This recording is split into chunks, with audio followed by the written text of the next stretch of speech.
எல்லாருக்கும் நமஸ்காரம். நான் மாலதி ராகவன் காஞ்சிபுரத்திலிருந்து பேசுகிறேன். உங்களுக்காக இந்த தடவை நாச்சியார் திருமொழியினுடைய தனியன்களையும் அதனுடைய விளக்கத்தையும் இன்னைக்கு நம்ம பார்க்கலாம்.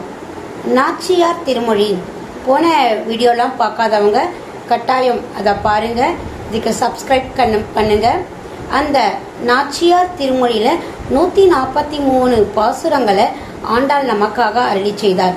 எப்பயுமே அதுக்கு முன்னாடி நம்ம கட்டாயம் தனியன் ஒன்று படிக்கணும். தனியன்னா என்ன? தனித்து வருவதால் அது தனியன். எதிலிருந்து தனித்து வருவது? அதாவது இந்த பிரபந்தம்லிருந்து அது தனித்து வருவதால், திவ்ய தனித்து வருவதால் அது தனியன் அப்படின்னு சொல்கிறோம்.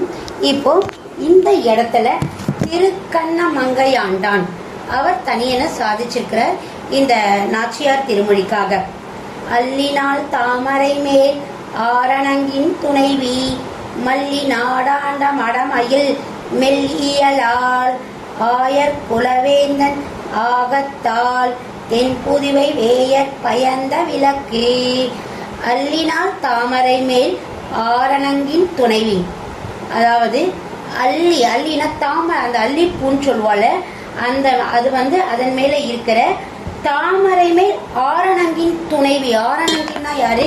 நம்ம பெரிய பிராட்டிய சொல்றா. பெரிய பிராட்டி அவள தாமரை மலர் மேல அமர்ந்திருப்பாள்.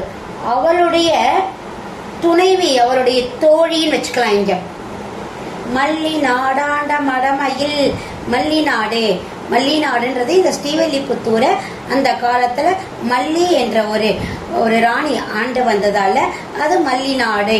அந்த நாட்டை ஆண்ட மடமயில், அழகான மயில், மடமயில், ஒரு பெண்மயில் அப்படின்னு வச்சுக்கலாம். அவ யார சொல்றா? ஆண்டாள சொல்றார். மெல்லியலால், அதாவது மென்மையான குணம் கொண்டவள். அடக்கம், அச்சம், அதாவது பணிவு, கருணை போன்ற மென்மையான குணங்களை கொண்டவள். ஆயர் குலவேந்தன் ஆகத்தால், அதாவது அந்த கண்ணனுக்கு ஆயர்குடி, அந்த கண்ணனுக்கே அவனையே நினைச்சு தன் பாசுரங்களை சொன்னவர். தென் புதுவை வேயர் பயந்த விளக்கு. தென் புதுவை, தென்னா தெற்கே, புதுவைனா ஸ்ரீவில்லிபுத்தூர். இப்பெல்லாம் புதுவைனா பாண்டிச்சேரின்ற அது கிடையாது. இந்த இடத்துல புதுவைனா ஸ்ரீவில்லிபுத்தூர். வேயர் பயந்த விளக்கு. வேயர்னா வேய்க்குடியில் வந்த பெரியாழ்வார். பயந்த விளக்கு, அவரால் பேர்த்தெடுத்தப்பட்டவன் அர்த்தம். அவர் பெத்த விளக்கு இல்லை, பூமியிலிருந்து அப்படியே கையில தூக்கினவர். அப்படிப்பட்ட பயந்த விளக்கு. விளக்குன்னு அவள் ஜோதியாக இருக்கிறவள், தீபமாக இருக்கிறவள், வழிகாட்டியாக இருக்கிறவள். அதுதான் இதுல முதல் பாசுரத்துல. ரெண்டாவது பாசுரம் பாருங்க. இது சில இடத்துல சேவிப்பா, சில இடத்துல சேவிக்க மாட்டா, சில பேர்கிட்ட இருக்காது. ஆனாலும் இல்லைனாலும் இதுவும் ரொம்ப அருமையான ஒரு பாசுரம். இதனுடைய தனியனம்.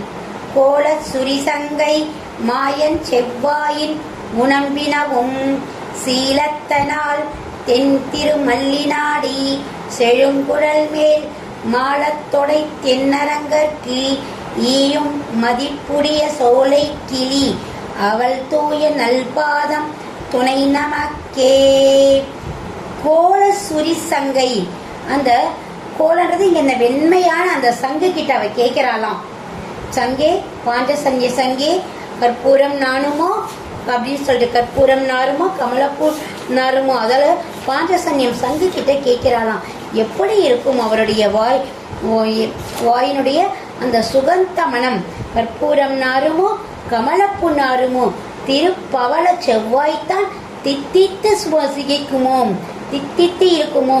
நீங்க அங்க அவர் பக்கத்துல இருக்கியே, உனக்கு அவருடைய அவருடைய வாயினுடைய குணங்களை எனக்கு சொல்லேன்னு சொல்லிட்டு சங்கு கிட்ட கேட்கிற அளவுக்கு உனக்கு உரிமை இருக்காம். சீலத்தனால், அங்க மெல்லியாள்னு படிச்சோல்ல, நல்ல குணம் கொண்டவள் அர்த்தம். தென் திருமல்லிநாடி, இங்க தெற்கு இருக்கிற திருமல்லி, அங்க மல்லி நாடாண்டன் படிச்ச முதல் பாசரத்துல அததான் இங்க திருமல்லியில் இருப்பவள். நாடினா அங்க இருப்பவள், அந்த ஊர்காரின்னு அர்த்தம். செழுங்குழல் மேல் மாலத்தொடை தென்னரங்கற்கு ஈயும் மதிப்புடைய தன் அணிவிச்ச அந்த மாலையை தென்னரங்கருக்கு ரங்கநாதருக்கு கொடுக்கக்கூடிய மதிப்புடையவள். எப்பயுமே பெருமாள் போட்டுறதெல்லாம் நாம போட்டுக்கணும். பெருமாள் கொடுத்த அதை தான் பிக்ஷையை தான் நாம் எடுத்துக்கணும். ஆனால் இவ யூஸ் பண்ணதை அவர் பண்ணிட்டாராம். மாலத்தொடை, மாலைன்னா இந்த இடத்துல பெரியன்னு வச்சுக்கலாம், மாலையிலும் வச்சுக்கலாம். இந்த இடத்துல சோலை கிளி அவள் தூய நற்பாதம் துணை நமக்கே. சோலையில் பறந்து திரிகிற இந்த கிளி, அதாவது ஆண்டாள் எப்பயும் ஒரு இடமா இருக்க மாட்டாளாம், ரொம்ப ஆக்டிவா இருப்பாளாம். இங்கே போகலாமா அங்கே போகலாமா, இந்த கண்ணனை அடையறதுக்கு என்னெல்லாம் பண்ணலாமோ அத்தனை பண்ணாலும் ஆகும். அவள் தூய நற்பாதம் துணை நமக்கே. அப்படிப்பட்டவளுடைய பாதம் நமக்கு மிக, அவருடைய பாதத்தில் நம்ம விழுந்து நம்ம சரணாகதி அடையணும்.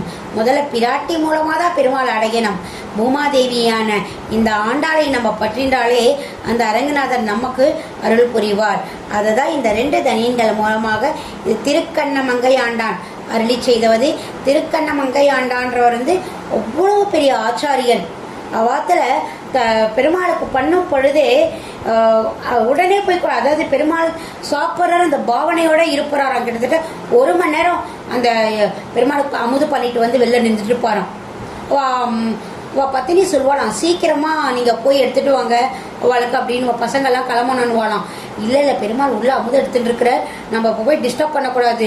அந்த அளவு அவர் பெருமாளுடைய ஒரு ஐக்கியமானவர். அவர் ஆண்டாளுக்காக எழுதின இந்த பாசுரங்கள், இந்த தனியன்களை நம்ம தினமும் நாச்சியார் திருமொழி ஆரம்பிக்கிறதுக்கு முன்னாடி இதை கட்டாயம் சொல்லணும்னு சொல்லிட்டு உங்க எல்லாரையும் வேண்டிக் கொள்கிறேன். மிக்க நன்றி.